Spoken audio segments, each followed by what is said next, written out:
Baba ka na, hindi ka nakabilang sa pamilyang ito. Huwag mo nang hintayin na kalad ka rin pa kita palabas ng kotseng ito. Ang boses ni Cesar ay malamig pa sa hanging amihan na nanunuot sa loob ng sasakyan. Walang emosyon ang kanyang mga mata habang nakatitig sa madilim na kalsada ng SCTEX. Sa labas ang ulan ay tila nagngangalit humahampas sa bintana ng kotse na parang libu-libong maliliit na kamao, ngunit mas masakit ang bawat salitang lumalabas sa bibig ng kanyang asawa. Natigilan si Soledad. Ang pilak na kutsarang hawak niya na kinuha niya pa mula sa bodega ng hasyenda para suriin ay dahan-dahang nalaglag sa sahig. Ang tunog ng pagbagsak nito ay nilamon ng ingay ng malakas na ulan sa labas. Ramdam niya ang panunuyo ng kanyang lalamunan. Ang kanyang puso ay tila isang marupok na baso na unti-unting nagkakadurog-durog bawat piraso ay bumabaon sa kanyang pagkatao. Cesar, anong ibig mong sabihin gabi na at ang lakas ng bagyo? Saan ako pupunta? Ang boses ni Soledad ay nanginginig halos hindi marinig dahil sa sikip ng kanyang dibdib. Hinarap siya ni Cesar at ang dating init ng pagmamahal na nakikita niya sa mga mata nito ay napalitan na ng matinding pandidiri. Huwag ka nang magmalinis, Sola. Alam ni Mama ang lahat. Alam naming ninanakawan mo ang pamilya namin. You think you can get away with it. You're just a gold digger who managed to manipulate me into marriage. Tila tumigil ang pag-ikot ng mundo ni Soledad. Naalala niya ang araw ng kanilang kasal, ang mga bulaklak, ang tamis ng pangako ni Cesar. Sa harap ng dambana ang sulyap ng kanyang mga mata. Na tila nagsasabing siya ang pinakamahalagang babae sa mundo. Paano nauwi ang lahat sa ganito? Paano naging ganito kabilis ang pagtalikod ng lalaking pinagkatiwalaan niya ng kanyang buhay at dangal? Hindi totoo yan. Alam mong ako ang nag-aayos ng mga utang niyo sa hasyenda. Cesar, please pakinggan mo ako. Pagmamakaawa niya ang kanyang mga kamay, ay pilit na umaabot sa braso ng asawa, ngunit marahas siyang itinulak nito. Binuksan ni Cesar ang pinto sa panig ni Soledad. Ang marahas na hangin at ulan ay agad na bumalot sa loob ng sasakyan, nagdadala ng lamig na tila nanunuot hanggang sa kanyang mga buto. Baba, now my mother is waiting for the news. Ayaw na naming makita ang anino mo sa fiesta. Wala nang nagawa si Soledad kundi bumaba. Ang kanyang mga paa ay nabaon sa basang lupa ng gilid ng highway. Pinanood niya ang mabilis na pag-alis ng sasakyan, ang pulang ilaw ng likuran nito ay unti-unting naglalaho sa gitna ng makapal na kurtina ng ulan. Naiwan siyang mag-isa sa dilim, ang kanyang mamahaling damit ay basang-basa na at ang kanyang dignidad ay tila inanod na rin ng baha. Napaluhod siya sa gitna ng putik.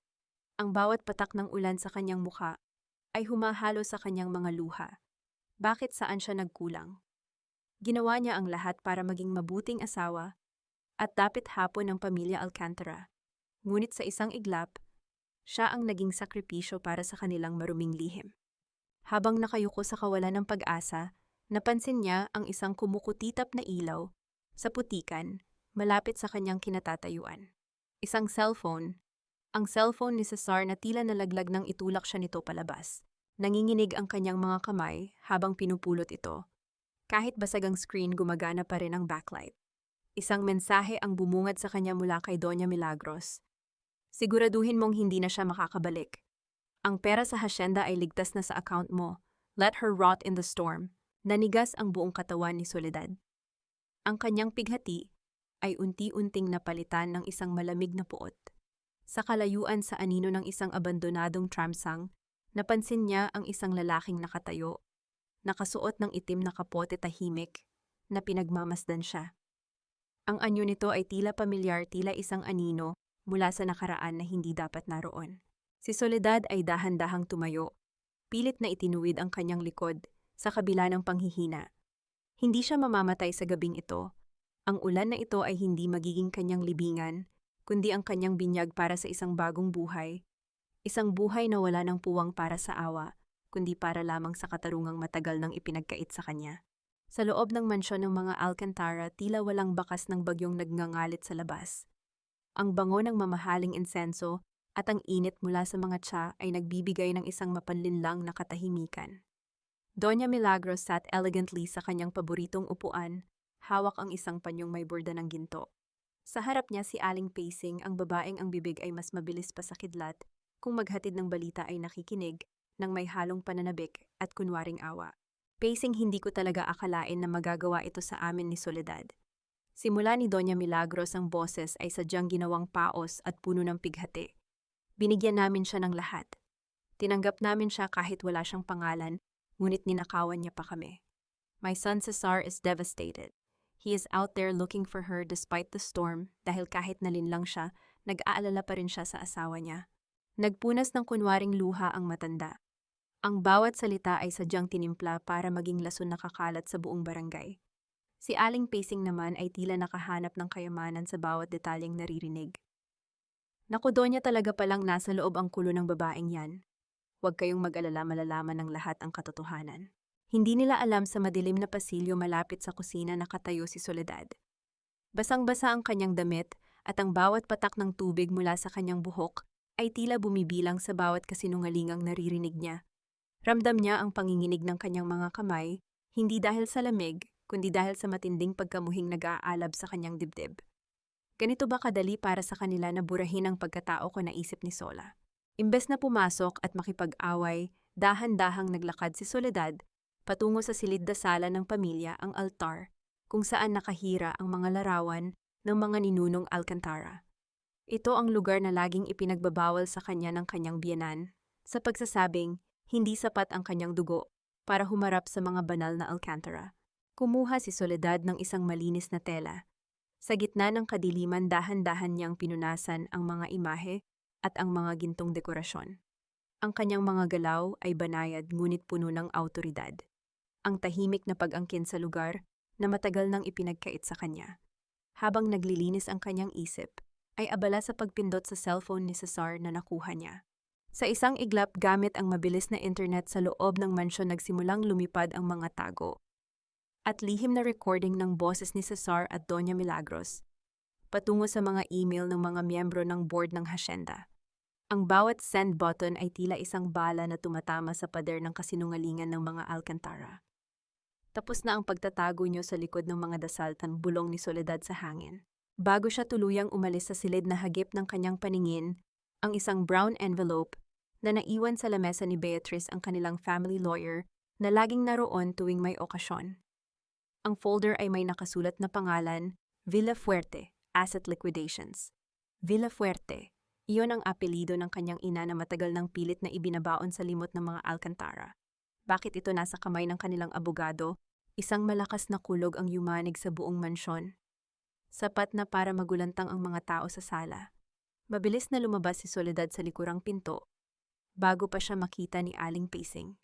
Habang tumatakbo siya pabalik sa dilim, ang kanyang puso ay hindi na kumakaba sa takot, kundi sa pananabik para sa susunod na hakbang ng kanyang paghihiganti.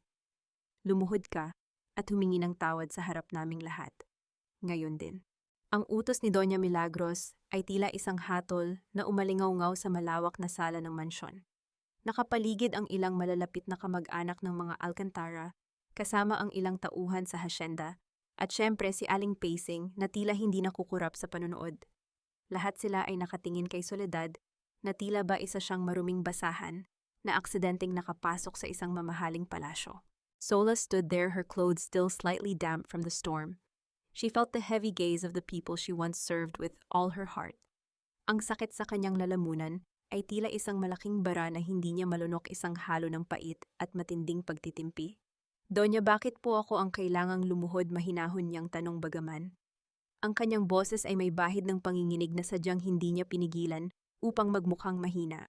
Dahil winasak mo ang dangal ng pamilyang ito, sigaw ng matanda. Habang ang kanyang mga daliri ay nanginginig sa kunwaring galit. Binigyan ka namin ng tirahan, binihisan ka namin, at ginawa ka naming asawa ng anak ko. Utang na loob mo sa amin ang bawat hininga mo sa loob ng mansyong ito. At ngayon, pagkatapos mong pagnakawan ng hasyenda, magagawa mo pang magtanong. Ito ang paboritong armas ni Doña Milagros, ang utang na loob. Isang tradisyong ginamit bilang tanikala upang igapos ang pagkatao ni Sola. Sa bawat pagkakamali ni Cesar, si Sola ang pinapaluhod. Sa bawat pagkukulang ng pamilya, si Sola ang kailangang magsakripisyo dahil siya ay utang na loob lamang sa kanila. Gusto niyo po ba talagang humingi ako ng tawad? Tanong ni Sola, dahan-dahang naglalakad patungo sa gitna ng silid. Lumapit siya kay Doña Milagros. Ang bawat hakbang niya sa ibabaw ng makintab na marmol ay tila isang mabagal na martsa patungo sa sarili niyang kamatayan. o muling pagkabuhay. Dahan-dahan siyang yumuko kinuha ang matandang kamay ng biyenan upang magmano isang sagradong simbolo ng paggalang na ngayon ay ginagamit na instrumento ng pagpapahiya. Habang ang kanyang noo ay nakadampi sa likod ng kamay ni Doña Milagros, ang lahat ay nakarinig ng isang mahinang hikbi mula kay Sola. Ngunit sa likod ng kanyang mahabang buhok na nakatabing sa kanyang mukha, walang luhang pumatak. Sa halip isang malamig at matalim na ngiti ang sumilay sa kanyang mga labi. Ang pagyuko niyang ito ay hindi tanda ng pagkatalo. Sa bawat segundong nakayuko siya iniisip niya ang bawat sentimong ninakaw ni Cesar at Milagros mula sa mga manggagawa, ang bawat kasinungalingang itinanim nila laban sa kanya. Ang pagyuko niyang ito ay ang huling pagkakataon na makikita nila siyang mababa dahil pagtayo niya, sisiguraduhin niyang sila naman ang susubsob sa lupa. Patawad po, bulong ni Sola. Patawad dahil hindi ko agad nakita kung gaano kabubulok ang mga puso ninyo. Napatigagal ang matanda, hindi sigurado kung tama ang narinig niya dahil sa hina ng boses ni Sola. Bago pa makapagsalita si Doña Milagros, mabilis na tumayo si Sola. Ang kanyang mga mata ay hindi na bakas ng takot, kundi isang klase ng lamig na tila ba tinitingnan niya ang isang bangkay. Dahil humingi na ako ng tawad para sa kasalanang, hindi ko ginawa, maaari na ba akong umalis, ang tanong niya, na ang tono ay tila isang reyna na nagbibigay ng pahintulot. Nanginig ang labi ni Doña Milagros sa inis. Umalis ka at huwag ka nang babalik. You're nothing but a stray dog we accidentally fed. Palabas na si Sola ng pinto nang mahagip ng kanyang paningin ang kanyang asawang si Cesar, na nakatayo sa itaas ng hagdan, pinapanood ang lahat ng walang imik. Ngunit ang mas nakakuha ng kanyang atensyon ay ang babaeng nakatayo sa tabi nito, si Beatrice, ang abogado.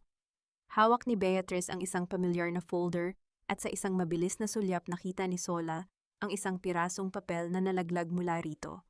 Isang sulat kamay na dokumento na may lagda ng kanyang yumaong ina. Ang kanyang puso ay tila nakaramdam ng isang matinding kuryente. Bakit nasa kanila ang dokumentong iyon? Isang lihim na mas malalim pa sa pera ng hasyenda ang tila unti-unting nagbubukas. Ang dilim ng gabi ay tila isang kumot na bumabalot sa bawat lihim ng Hacienda Alcantara. Habang naglalakad si Soledad patungo sa dulo ng taniman, ang tunog lamang ng kanyang mga hakbang sa ibabaw ng malambot na putik, ang bumabasag sa katahimikan. Narating niya ang isang lumang bodega malayo sa mga mata ng mga tsismosa at sa malupit na titig ni Doña Milagros. Isang anino ang dahan-dahang lumabas mula sa likod ng malalaking sako ng bigas. Napasinghap si Sola, ang kanyang puso ay tila gustong tumalon palabas ng kanyang dibdib. Sa ilalim ng malamlam na liwanag ng isang lumang lampara, tumambad ang isang mukhang tila kinuha sa salamin ang mukha ni Cesar. Ngunit hindi ito ang kanyang asawa. Ang mga mata ng lalaking ito ay hindi puno ng yabang at puot. Ang mga ito ay malalim malungkot at tila nagdadala ng bigat ng ilang dekadang pananahimik. Siya si Salvador, ang lihim na anak ng mga Alcantara, na pilit na ibinaon sa limot. Akala ko ba ay natuto ka na sa nakaraang gabi, Sola, ang tanong ni Salvador. Ang boses ay mas malalim at may bahid ng pag-aalala. Hindi ako narito para matuto, Salvador. Narito ako para maningil, ang sagot ni Sola, pilit na pinatatatag ang kanyang tinig. Lumapit si Salvador sa kanya. Kinuha niya ang isang lumang panyo mula sa kanyang bulsa at iniabot ito kay Sola upang punasan ng putik sa kanyang pisngi.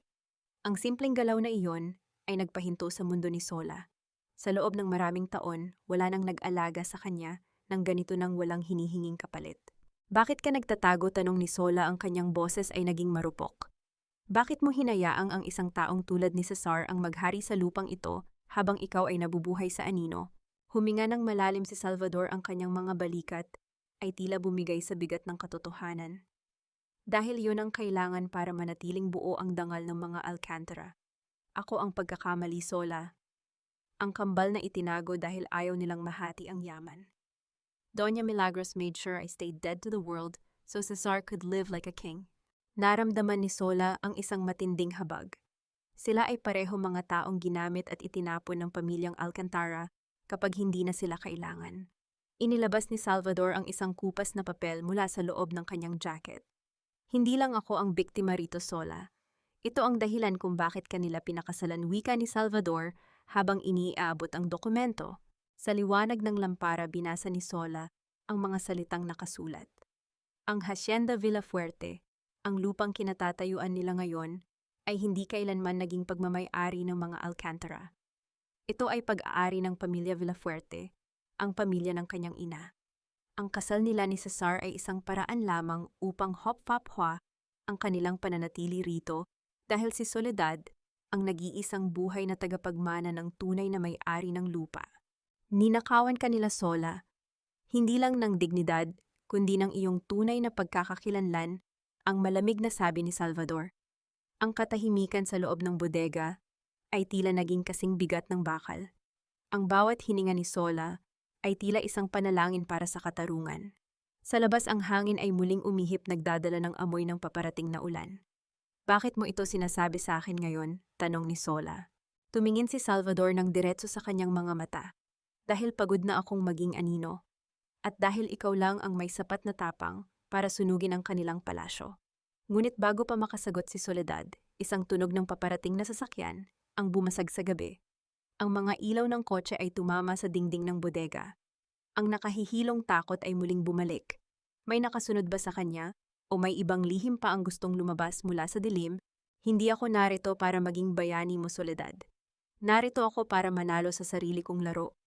Ang boses ni Beatriz ay tuyot at walang bahid ng emosyon, tila isang malamig na hanging umiihip sa loob ng kanyang opisina. Ang kape na nakapatong sa mesa ay wala ng usok kasing lamig na ng pakikitungo ng abogada kay Soledad. Nabitawan ni Soledad ang folder na hawak niya. Tila huminto ang mundo at ang bawat tibok ng kanyang puso ay naging isang mabigat na martilyo na pumupukpok sa kanyang dibdib. Ang kanyang mga kamay ay nagsimulang manginig at ang kanyang paningin ay bahagyang lumabo dahil sa biglaang pagsikip ng kanyang lalamunan. Hindi siya makahinga. Ang huling taong akala niya ay kakampi niya ang huling PC na pinanghahawakan niya para makaahon sa putik, ay siya pa palang hihila sa kanya pababa. Ano? Anong ibig mong sabihin, Beatriz? Ang pabulong na tanong ni Sola. Ang kanyang boses ay naging marupok tila isang manipis na sinulid na anumang oras ay mapuputol. Ibinigay ko sa iyo ang lahat ng dokumentong nakuha ko kay Salvador. Nagtiwala ako sa iyo. Isang matalim at mapanuyang ngiti ang sumilay sa mga labi ni Beatriz habang iniikot niya ang kanyang mamahaling upuan. Trust is a luxury you can't afford, Sola. Ang mga dokumentong ibinigay mo, ang mga katibayan ng pagkatao ni Salvador at ang tunay na may-ari ng Hacienda Villafuerte. Naibigay ko na iyon kay Doña Milagros kaninang umaga. Tila isang malakas na sampal ang dumapo sa pisngi ni Soledad kahit na walang kamay na tumama sa kanya. Ang traidor na sakit ay gumapang mula sa kanyang puso, patungo sa bawat bahagi ng kanyang katawan. Naalala niya kung paano siya niyakap ni Beatriz noong nakaraang linggo, kung paano siya pinangakuan nito na ititama ang lahat ng mali. Lahat pala iyon ay bahagi lamang ng isang mas malaking panlilinlang. Bakit ang tanging salitang lumabas sa bibig ni Sola? Bakit mo ito ginawa? Alam mo kung paano nila ako itinapon. Alam mo kung gaano kasama sina Cesar. Tumayo si Beatriz at lumapit sa bintana, nakatingin sa mga gusali sa labas. Dahil kailangan ko rin ng sarili kong kaligtasan, Sola. Alam mo bang anak din ako ng isang taong sinira ng mga Alcantara? My mother was their servant disgraced and kicked out when she found out too much. Doña Milagros offered me a deal, my mother's original birth certificate and the clearing of her criminal record in exchange for the files you have. My priority is my family, not your justice. Kaya pala, bulong ni Sola, kaya pala pilit mong kinukuha ang mga papeles sa akin. Ginamit mo lang ako para makuha ang gusto mo sa kanila. Lumapit si Soledad sa mesa at tiningnan ang isang litrato nila ni Beatriz na nakapatong doon isang litrato mula noong akala niya ay magkaibigan pa sila. Dahan-dahan niyang itinumba ang frame. Ang tunog ng pagtama ng salamin sa kahoy na mesa ay tila tunog ng huling pagkawasak ng kanyang pagtitiwala sa kahit na kanino. You're pathetic, Sola, ang sabi ni Beatriz nang hindi lumilingon.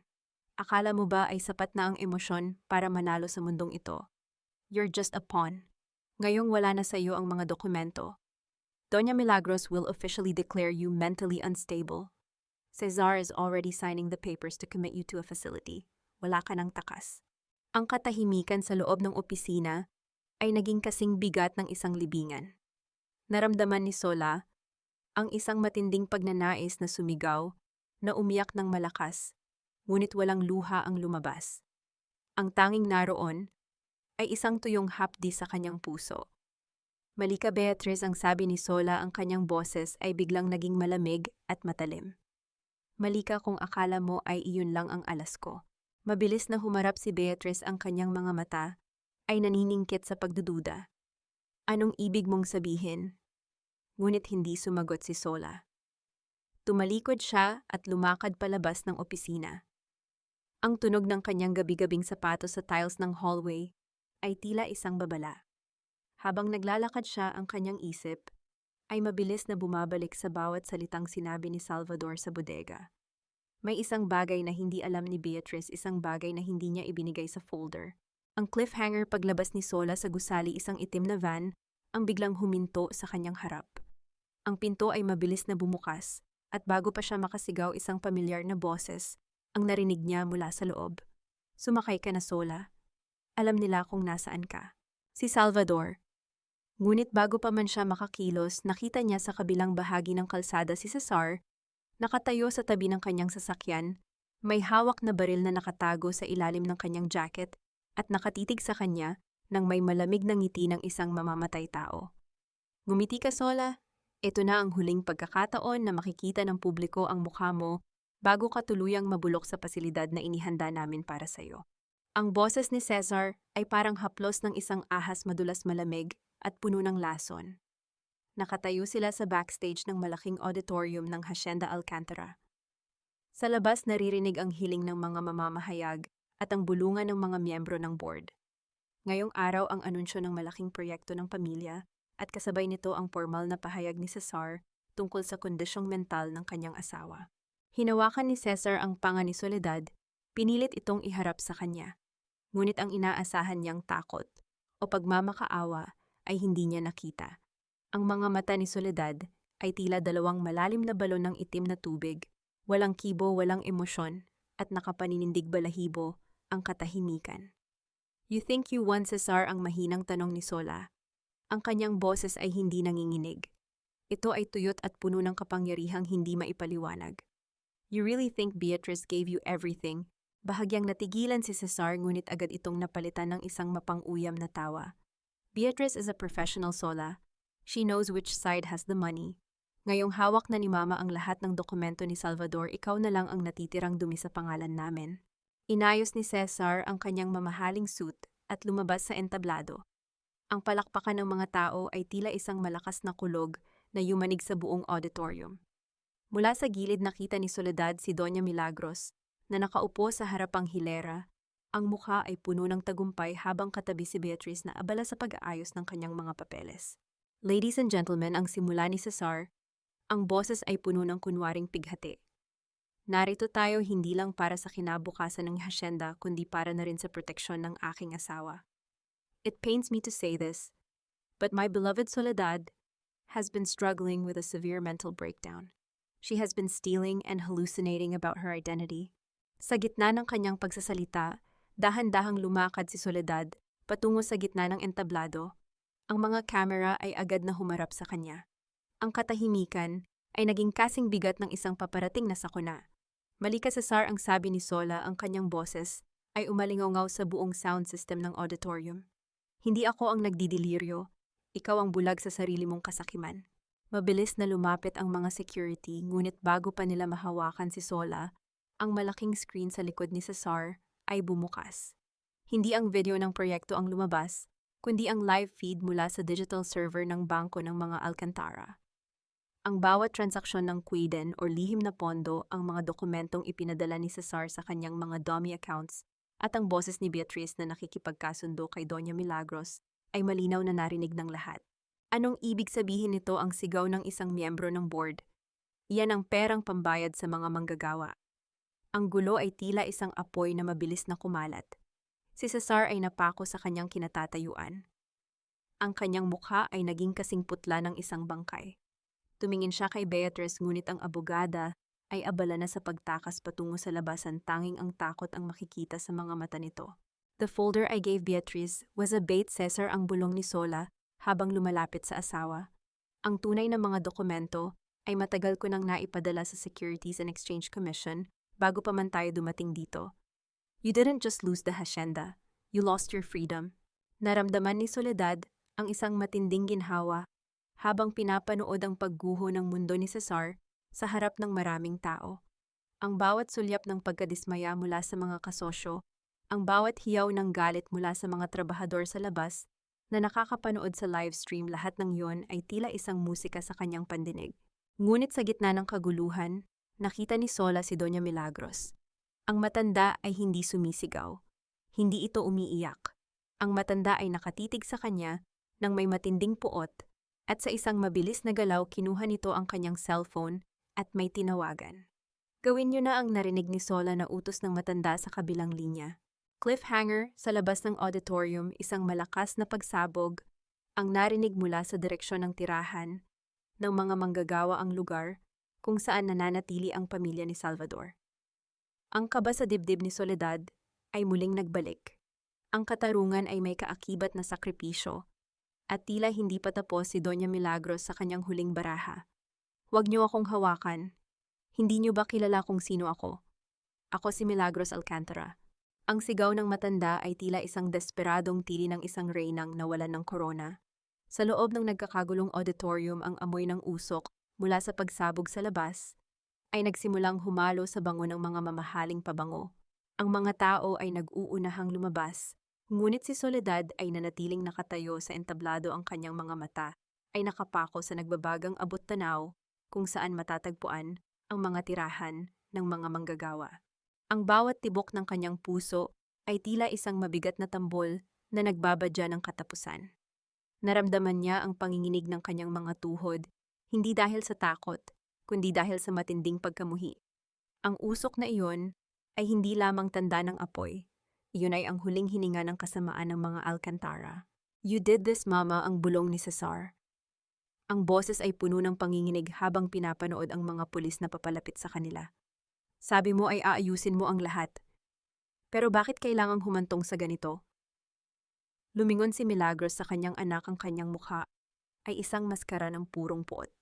"Ginawa ko ito para sa iyo. Para sa pamilyang ito. Ang mga hampas lupang iyon ay walang halaga kumpara sa pangalan natin." Mula sa labas, ang ingay ng mga sirena ay nalunod sa mas malakas na hiyaw ng mga tao.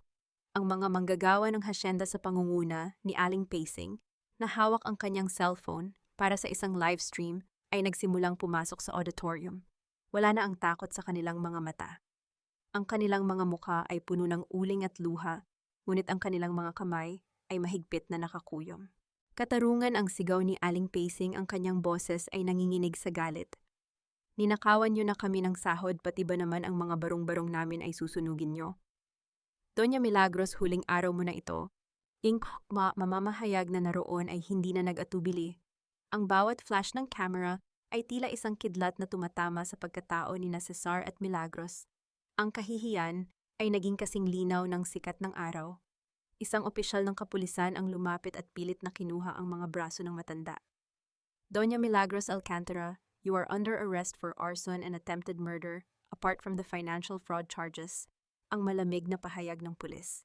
Sa kabilang panig, si Cesar ay napaluhod na lamang sa sahig, ang kanyang mga kamay ay nakaposas na.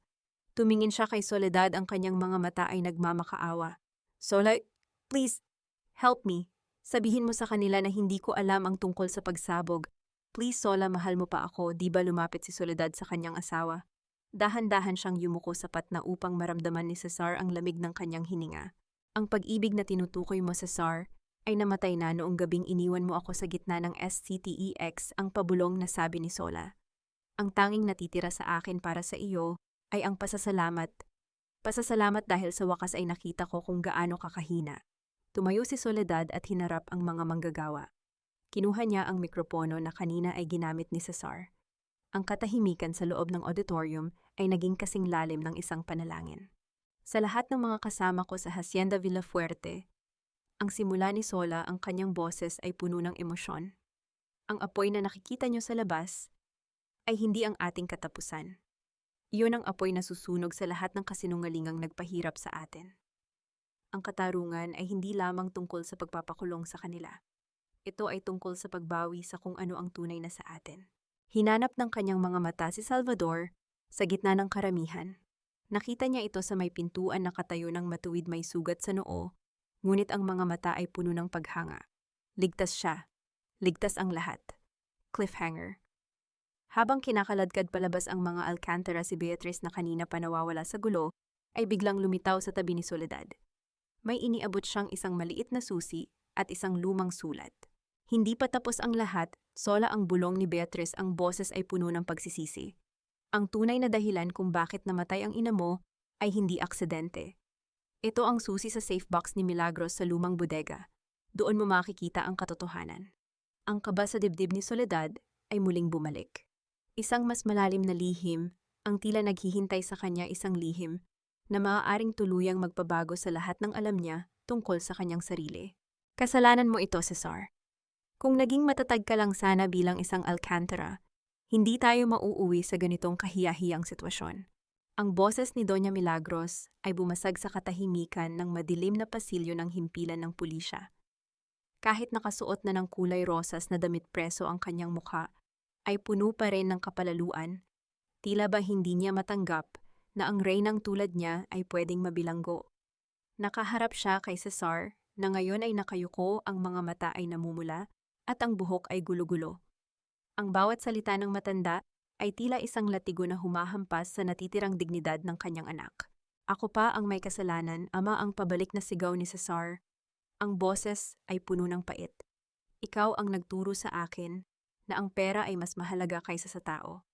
Ikaw ang nagtulak sa akin na pakasalan si Sola para makuha ang Hacienda Villafuerte. Sinunod ko ang lahat ng gusto mo at tingnan mo ang nangyari ngayon na wala na ang lahat sa atin. Sa gitna ng kanilang pag-aaway, dahan-dahang lumitaw si Soledad mula sa anino. Hindi siya sumisigaw. Hindi siya nakikipagpalitan ng masasamang salita. Ang kanyang presensya ay tila isang malamig na hangin na biglang nagpatahimik sa 2 taong dating naghari sa kanyang buhay. Hindi na mahalaga kung sino ang may kasalanan, ang malamig na sabi ni Soledad habang nakatingin sa mag-ina. Dahil sa huli pareho kayong kakainin ng inyong sariling kasamaan. Cesar, ang Hacienda Villafuerte ay hindi kailanman naging inyo. Iyon ay pag-aari ng aking ina at ngayon ito ay babalik na sa tunay na nagmamay-ari. Tumingin si Milagros kay Sola nang may matinding puot. Akala mo ba ay tapos na ang lahat, Soledad? Ang lupang iyan ay may kaakibat na sumpa. Ang ina mo, akala mo ba ay namatay siya ng mapayapa? Ang kaba sa dibdib ni Soledad ay tila isang mabilis na pagtibok ng tambol. Hindi siya sumagot, ngunit ang kanyang kamay ay mahigpit na nakahawak sa susi na ibinigay ni Beatrice. Iniwan niya ang dalawa sa kanilang pag-aaway at mabilis na nagtungo sa lumang bodega ng hacienda, ang lugar na itinalaga ni Beatrice sa sulat. Pagdating niya sa bodega, ang amoy ng luma at alikabok ay agad na bumalot sa kanya. Gamit ang susi, binuksan niya ang isang maliit na safe box na nakatago sa ilalim ng mga lumang kagamitan ng kanyang ina. Ang tunog ng pag-ikot ng lock ay tila tunog ng pagbukas ng isang pintuan patungo sa nakaraan. Sa loob ng kahon, nakita ni Soledad ang isang medical na record at isang liham na may bahid ng tuyong dugo. Ang bawat salitang binabasa niya ay tila isang matalim na kutsilyo na humihiwa sa kanyang puso. Ang kanyang ina ay hindi namatay dahil sa sakit sa puso, gaya ng sinasabi ng mga Alcantara. Ang record ay nagpapakita ng isang mataas na dosis ng gamot na hindi dapat ibinibigay sa kanya, isang dahan-dahang paglason na inutos ni Milagros upang makuha ang kontrol sa hacienda bago pa man makapagsalita ang kanyang ina tungkol sa tunay na tagapagmana. Ang cliffhanger, habang yakap-yakap ni Soledad ang liham ng kanyang ina, isang anino, ang dahan-dahang lumitaw sa pintuan ng bodega. Ang tunog ng mga yabag ng sapatos sa kahoy na sahig ay tila isang babala ng panganib. Nahanap mo rin ang katotohanan, Sola, ang sabi ng isang boses na hindi niya inaasahan. Nang lumingon si Soledad, nakita niya si Salvador, ngunit sa pagkakataong ito, may hawak siyang isang pamilyar na folder. Ang orihinal na dokumento na akala ni Soledad ay nawala na. Ang mukha ni Salvador ay hindi na bakas ng pagkakaibigan. May isang misteryosong ngiti sa kanyang mga labi na tila ba may iba pa siyang plano na hindi alam ni Soledad. Hindi sapat ang paghihiganti para punan ng butas sa iyong puso, Soledad. Ang tanong ay, ano ang gagawin mo ngayong hawak mo na ang lahat? Ang boses ni Salvador ay malamig at tila nagmumula sa kailaliman ng kanyang kaluluwa. Sa loob ng madilim na bodega, ang bawat salita niya ay tumatama sa mga pader na tila ba isang babala. Nakatayo siya sa harap ni Soledad, hawak ang orihinal na dokumento ng Hacienda Villafuerte, ang huling piraso ng puzzle na magpapatibay sa pag-aari ni Sola sa lupang ito. Naramdaman ni Soledad ang bigat ng liham ng kanyang ina na nasa kanyang kamay. Ang tuyong dugo sa papel ay tila sumisigaw ng katarungan. Tiningnan niya si Salvador pilit na hinahanap ang katotohanan sa likod ng misteryosong ngiti nito. "Bakit mo ito ibinibigay sa akin ngayon?" ang tanong ni Sola, ang kanyang boses ay nanginginig sa pagitan ng pag-asa at pagdududa. "Akala ko ba ay may iba kang plano? Akala ko ba ay gagamitin mo rin ako gaya ng ginawa nila?" Dahan-dahang lumapit si Salvador, ang tunog ng kanyang mga yabag sa lumang kahoy na sahig ay tila ba tunog ng isang orasan na nagbibilang ng huling sandali ng nakaraan. "Ginamit ko ang folder na iyon para siguraduhin na ilalabas ni Beatrice ang lahat ng kanyang alas. Kailangan mong makita ang tunay na kulay ng bawat tao sa paligid mo, Sola. Ngayon ang katarungan ay nasa iyong mga kamay. You are now the official and only owner of Hacienda Villafuerte. You can choose to crush the Alcantaras until they have nothing left, or you can choose to heal." Kinuha ni Soledad ang dokumento mula sa kamay ni Salvador. Ang gasgas na balat ng folder ay tila nagdadala ng init ng lahat ng sakripisyong pinagdaanan niya. Sa loob ng maraming taon, siya ang sunod-sunuran ang biktima, ang babaeng walang boses. Ngunit sa sandaling ito, habang ang liwanag ng buwan ay sumisilip sa mga siwang ng bodega, naramdaman niya ang isang kakaibang lakas na dumadaloy sa kanyang mga ugat. "Hindi ko sila dudurugin gaya ng gusto nila," ang sabi ni Soledad. Ang kanyang boses ay biglang naging matatag at puno ng awtoridad. "Dahil kung gagawin ko iyon, magiging kapareho ko lang sila. Ang Hacienda Villafuerte ay hindi na magiging simbolo ng kasakiman. Gagawin ko itong isang santuwaryo, isang lugar para sa mga manggagawang pinagsamantalahan at isang tahanan para sa mga kababaihang nawalan ng boses." Isang bahagyang paghanga ang sumilay sa mga mata ni Salvador. Isang matapang na pagpili, Sola. "Ngunit paano ang katarungan para sa iyong ina?" Huminga ng malalim si Soledad, ang kanyang mga mata ay nanatiling nakapako sa liham ng kanyang ina. "Ang katarungan para kay Mama ay ang makita akong malaya at masaya. Ang pagpapakulong kina Milagros at Cesar ay trabaho ng batas. Ang pagpapalaya sa aking sarili, iyon ang trabaho ko." Ngunit ang katahimikan ng gabi ay muling bumasag ng isang pamilyar na tunog ng sirena ang narinig sa malayo. Hindi ito sirena ng pulisya kundi isang ambulansya. Ang puso ni Soledad ay muling kumaba ng mabilis. "Ano iyon?" ang tanong niya. Lumingon si Salvador sa direksyon ng kalsada. Si Cesar, sa loob ng selda, tila hindi kinaya ng kanyang katawan ang pressure. He had a severe attack, Sola. Humihingi siya ng huling pagkakataon na makita ka bago siya ilipat sa hospital facility. Ang cliffhanger sa gitna ng kanyang bagong nahanap na kalayaan, naharap si Soledad sa isang huling pagsubok. Habang hawak niya ang susi ng kanyang bagong buhay, kailangan niyang magdesisyon. Pupunta ba siya sa lalaking sumira sa kanyang buhay para sa isang huling pamamaalam, o hahayaan na lamang niyang lamunin ito ng dilim ng kanyang sariling mga kasalanan? Sola, kailangan mo itong tapusin, ang bulong ni Salvador. Kung hindi, habang buhay kang magiging bilanggo ng kanyang mga alaala. Dahan-dahang lumakad si Soledad patungo sa pintuan. Ng bawat hakbang ay tila isang pagtimbang sa pagitan ng puot at kapayapaan. Sa labas ang hangin ay malamig, ngunit ang langit ay nagsisimula ng magpakita ng mga unang sinag ng bukang liwayway. "Patawarin mo ako, Sola, nagkamali lang ako, alam mo namang ikaw lang ang mahal ko, di ba?" Ang mga salitang iyon ay tila isang alingawngaw ng isang sirang plaka, basag at puno ng desperation. Nakahiga si Cesar sa isang malamig na kama sa loob ng hospital facility ng Pitan. Ang kanyang mukha ay kasing puti ng mga dingding ng silid, at ang bawat hininga niya ay sinusukat ng ritmo ng isang makina na naglalabas ng tuyo at paulit-ulit na tunog. Wala na ang mapagmataas na asawa na nag-iwan sa kanya sa ulan. Ang nasa harap ni Soledad ngayon ay isang lalaking durog-hapo, at tila hinihintay na lamang ang hatol ng tadhana. Nanatiling nakatayo si Soledad malapit sa pinto. Ang amoy ng gamot at antiseptiko ay nanunuot sa kanyang ilong, nagpapaalala sa kanya ng bawat gabi na ginugol niya sa pag-aalaga sa pamilyang hindi naman siya itinuring na tao. Tiningnan niya ang mga kamay ni Cesar, ang mga kamay na dati ay nangakong yayakap sa kanya, ngunit naging instrumento ng kanyang pagdurusa. Mahal ang mahinang tugon ni Soledad. Ang kanyang boses ay hindi bakas ng galit kundi ng isang malalim at nakabibinging kapayapaan. Cesar, ang salitang iyan ay hindi nararapat sa pagitan nating dalawa. Ang pag-ibig ay hindi nananakit, hindi nagnanakaw, at hindi nag-iiwan sa gitna ng bagyo. I was blinded, Sola, ang pabulong na sigaw ni Cesar, pilit na inaabot ang kamay ng asawa. Si Mama, siya ang nag-utos ng lahat. I was just a son trying to protect our legacy. Please help me get a lower sentence. Huwag mong hayaang mabulok ako rito.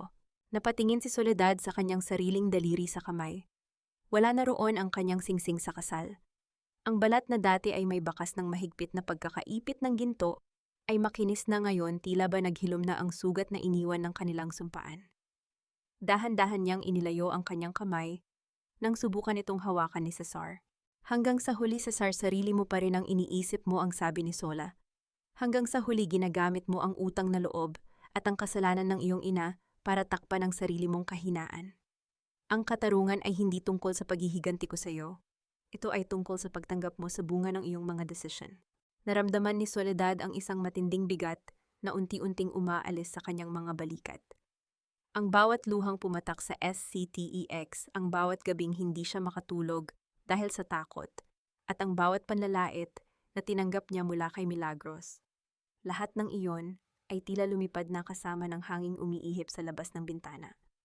Pinapatawad na kita, Cesar, ang sabi ni Soledad. Lumiwanag ang mga mata ni Cesar, isang mapanlinlang na pag-asa ang sumilay sa kanyang mukha. Talaga, Sola, maraming salamat. Alam kong hindi mo ako matititiis. Pinapatawad kita, ang putol ni Sola sa kanyang sasabihin, hindi dahil karapat-dapat ka, kundi dahil ayaw ko nang magdala ng kahit anong bahagi mo sa aking kinabukasan. Pinapatawad kita para maging malaya ang puso ko mula sa puot. Ngunit ang pagpapatawad ay hindi nangangahulugan ng pagbabalik. Ang Hacienda Villafuerte ay hindi na kailanman magiging bukas para sa iyo. Tumalikod si Soledad. Ang tunog ng kanyang mga hakbang sa malinis na sahig ng ospital ay tila isang martsa ng tagumpay. Naririnig niya ang mga pagtawag at pag-iyak ni Cesar sa kanyang likuran, ngunit hindi na siya lumingon. Alam niya na sa bawat hakbang niya palayo, ang anino ng pamilya Alcantara ay unti-unti nang naglalaho. Paglabas niya ng gusali, sinalubong siya ng sariwang hangin ng madaling araw. Nakita niya si Salvador na nakasandal sa kanyang sasakyan, tahimik na naghihintay. Hindi sila nag-usap, ngunit ang sulyap na ipinukol nito kay Soledad ay puno ng paggalang at pag-unawa. Tapos na ba ang tanong ni Salvador? Tumingala si Soledad sa langit kung saan ang mga bituin ay nagsisimula ng magtago sa likod ng kulay kahel na abot-tanaw. Tapos na ang nakaraan, Salvador. Ngayon pa lang nagsisimula ang aking buhay. Ang cliffhanger. Habang sumasakay si Soledad sa sasakyan, isang itim na sobre ang nakita niyang nakasingit sa kanyang upuan. Walang pangalan ang nagpadala, ngunit pagbukas niya, isang lumang litrato ng kanyang ina ang naroon. Kasama ang isang batang lalaki na hindi niya kailanman nakilala, isang batang may pamilyar na taling sa leeg, katulad ng kay Salvador. Sino nga ba talaga si Salvador sa buhay ng kanyang ina? Ang misteryong ito ay tila isang bagong pintuan na kailangang buksan bago tuluyang makamit ang tunay na kapayapaan. Ang sariwang hangin ng umaga ay nagdadala ng amoy ng bagong pinutol na damo at halimuyak ng mga namumukadkad na sampagita. 6 na buwan na ang nakalipas mula nang bumagsak ang imperyo ng mga Alcantara. Sa Hacienda Villafuerte, wala na ang mga matatas na boses na naguutos. Wala na ang takot sa mga mata ng mga manggagawa. Sa halip, maririnig ang mga tawa ng mga bata mula sa bagong tayong paaralan at ang masayang usapan ng mga kababaihang abala sa kanilang mga livelihood projects. Nakaupo si Soledad sa veranda ng dating mansyon na ngayon ay naging opisina ng Fundación Villafuerte. Nakasuot siya ng isang simpleng puting bestida. Ang kanyang buhok ay malayang hinahangin. Walang mabibigat na alahas na nagpapabigat sa kanyang leeg. Tanging ang kapayapaan na sumisilay sa kanyang maaliwalas na mukha. Sa kanyang harapan ay nakapatong ang lumang litrato na natagpuan niya sa loob ng sasakyan ni Salvador. Ang larawan ng kanyang ina na may hawak na isang batang lalaki na may taling sa leeg. Ang tunog ng mga yabag ng sapatos sa kahoy na sahig ay nagpabalik sa kanya sa kasalukuyan. Lumapit si Salvador, may dalang 2 tasa ng kape. Inilapag niya ang isa sa tapat ni Sola, ang init nito ay tila umaabot hanggang sa kanyang nag-aalangang puso. Ang lalaki sa larawan, hindi iyon aksidente na iniwan mo sa sasakyan. Di ba, Nin? Ang direktang tanong ni Sola habang nakatingin sa mga mata ni Salvador. Huminga ng malalim si Salvador at naupo sa katabing silya. Alam kong magtatanong ka, Sola. Opo. Ang batang yan. Ako yan. Naramdaman ni Sola ang bahagyang pagigting ng kanyang balikat. Pero, akala ko ba itinago ka ng mga alkantara sa isang bahay ampunan? Isang malungkot na ngiti ang sumilay kay Salvador. Oo, pero ang inang kumupkop sa akin at nag-alaga sa akin sa mga unang taon ng aking buhay ay ang nanay mo. Siya ang unang nakaalam ng sikreto ni Doña Milagros. Inilayo niya ako para hindi ako mapatay ng sarili kong ina.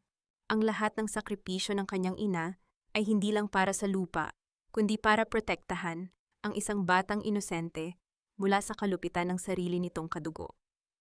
Ang katarungan na ipinaglaban ni Sola ay hindi lang para sa kanyang sarili, kundi pagpapatuloy ng kabutihan ng kanyang yumaong ina. Kaya ka bumalik kaya mo ako tinulungan. Hindi lang dahil gusto mong maghiganti, kundi dahil gusto mong protektahan ang anak ng babaeng nagligtas sa iyo, ang pabulong na sabi ni Sola. Naramdaman niyang nangingilid ang kanyang mga luha, hindi luha ng sakit kundi ng labis na pasasalamat. Gusto kong bayaran ang totoong utang na loob ko. Ang tugon ni Salvador, ang kanyang boses ay nanginginig sa emosyon. Hindi sa mga alkantara kundi sa ina mo. At sa iyo, Sola. Binigyan mo ng pangalan ng anino na pinilit nilang burahin. Tiningnan ni Sola ang paligid. Ang hasyenda na dati ay isang bilangguan ay naging isang santuwaryo. Lumapit ang ilang kababaihan, mga dating biktima ng pang-aabuso sa kanilang mga asawa, at nagpasalamat sa pagkakataong magtrabaho at magkaroon ng sariling boses. Ang sakit ng nakaraan ay naging pataba sa lupang ito upang sumibol ang isang bagong pag-asa. Ang sakit na pinagdaanan natin ay hindi pwedeng maging batayan para manakit din ng iba, ang sabi ni Sola, habang pinagmamasdan ang mga ngiti sa paligid. Ang paghilom ay nangangahulugan ng pagtatanim ng kabutihan sa lugar kung saan tayo unang nasugatan. Tumayo si Salvador. Kung gaano naalis na ako na may dalang kapayapaan, lumingon si Sola. Saan ka pupunta? Hahanapin ko ang sarili kong landas, Sola. Matagal ko nang gustong magtayo ng sarili kong buhay malayo sa anino ng pamilyang ito. Pero lagi mong tatandaan kung kailangan mo ng kapatid ng kaibigan. Isang tawag mo lang, nandyan ako. Pinanood ni Sola ang paglalakad palayo ni Salvador. Ang lalaking minsang naging kasangkapan ng kanyang kaligtasan ay malaya na rin. Ang bawat hakbang nito palabas ng hasyenda ay tila nagsasara sa huling kabanata ng galit at pagdududa. Ang cliffhanger, habang sumisipsip ng kape si Sola, isang maliit na sobre ang inabot sa kanya ng isa sa mga tauhan sa opisina. Ma'am, may nag-iwan po sa gate kanina. Pagbukas ni Sola, nakita niya ang isang pamilyar na handwriting, ang sulat kamay ni Beatrice. Ang laman ng sobre ay isang USB flash drive at isang maikling mensahe, isang huling pabor, Sola. Ang nasa loob nito ang tutulong sa marami pang biktima ni Milagros. Pasensya na sa lahat. Paalam. Ang pagbawi ni Beatrice ang pagsisisi na huli man ay dumating din. Handa na ba si Sola na maging liwanag hindi lang para sa hasyenda, kundi para sa isang mas malaking laban? 3 taon na ang nakalipas. Ang Hacienda Villafuerte ay hindi na kilala bilang isang pribadong kaharian ng mga elitista. Ang matataas na bakod na dati ay naghihiwalay sa mansyon at sa mga tirahan ng mga manggagawa ay matagal nang giniba. Sa halip, isang malawak na hardin ng mga bulaklak ang bumubungad sa sinumang bibisita, isang simbolo ng kalayaang hindi ikinukulong kundi ibinabahagi. Nakaupo si Soledad sa ilalim ng isang malaking puno ng mangga, ang paboritong lugar ng kanyang ina. Hawak niya ang isang aklat ng mga talaan, ngunit hindi ito talaan ng mga utang na pilit siningil ng mga alcantara, kundi mga talaan ng mga scholar na nakatapos ng pag-aral dahil sa pondo ng Fundación Villafuerte. Tiningala niya ang asul na langit. Ang araw ay sumisikat ng maliwanag, hindi nakakapasong init, kundi isang mainit na yakap ng kalikasan. Marami nang nagbago. Si Doña Milagros ay tuluyan ng humina sa loob ng pambansang bilangguan. Ang yaman at pangalan na pinrotektahan niya ng buong buhay ay walang nagawa para iligtas siya sa kalungkutan at sakit. Si Cesar sa kabilang banda ay inilipat sa isang pasilidad na may mas mahigpit na seguridad matapos ang ilang ulit na pagtatangkang tumakas mula sa kanyang sariling takot. At si Beatrice, ang USB na ibinigay nito ay ginamit ni Sola hindi para maghiganti, kundi para ituro sa mga awtoridad ang iba pang mga biktima ng pang-aabuso ng sindikato ng mga Alcantara. Pagkatapos niyon, nawala na si Beatrice. Walang nakakaalam kung saan siya nagtungo, ngunit umaasa si Sola na nahanap na ng abogada ang kapayapaang pilit nitong hinanap sa mga maling paraan. Ma'am Sola, ang tawag na iyon ay nagpabalik sa kanya sa kasalukuyan. Lumapit si Aling Pacing na ngayon ay hindi na ang marites ng barangay, kundi ang pinuno ng kooperatiba ng mga kababaihan sa hasyenda. May bitbit itong isang basket ng mga sariwang prutas. Para sa inyo po, ang nakangiting sabi ni Aling Pacing. Maraming salamat po sa lahat, Ma'am Sola. Dahil sa inyo nagkaroon kami ng boses. Hindi na kami mga utusan lang. Ngumiti si Sola, isang ngiting punong-puno ng kagalakan. Ang boses na yon, Aling Pacing, ay matagal nang nasa inyo. Tinulungan ko lang kayong hanapin yon. Walang utang na loob na kailangang bayaran dito. Pamilya tayo. Nang umalis si Aling Pacing, muling bumalik ang katahimikan. Humaplos ang malamig na hangin sa mukha ni Soledad. Naisip niya ang tatlong katanungan na matagal nang gumugulo sa kanya mula noong gabi sa SCTEX. Una, napatawad na ba niya ang lahat? Oo. Ang pagpapatawad ay hindi ibinigay sa mga Alcantara bilang regalo sa kanila, kundi bilang regalo ni Sola sa kanyang sarili. Pinutol niya ang tanikala ng puot dahil alam niyang ang galit ay lason na siya rin ang iinom. Pangalawa, nahanap na ba niya ang kanyang kapayapaan? Ang pagtingin niya sa maaliwalas na hasyenda, ang mga tawa ng mga batang naglalaro sa malayo, at ang kapanatagan sa kanyang puso, ito ang kapayapaang hindi nabibili ng lahat ng yaman ng mga Alcantara. Pangatlo, ano ang aral na natutunan niya? Na ang tunay na halaga ng isang tao ay hindi nasusukat sa pangalang ibinigay sa kanya, sa yamang ipinamana, o sa mga isinakripisyo niya para sa ibang tao. Ang tunay na halaga ay kung paano siya tumayo pagkatapos durugin at kung paano niya ginamit ang kanyang kalayaan para hindi na muling may madurog pang iba. Ang buhay ay hindi palaging isang fairy tale na nagtatapos sa isang romantikong pag-ibig. Minsan ang pinakamagandang happy ending ay ang sandaling kaya mo nang tingnan ang sarili mo sa salamin at sabihing, ligtas na ako at kaya ko nang mabuhay ng walang takot.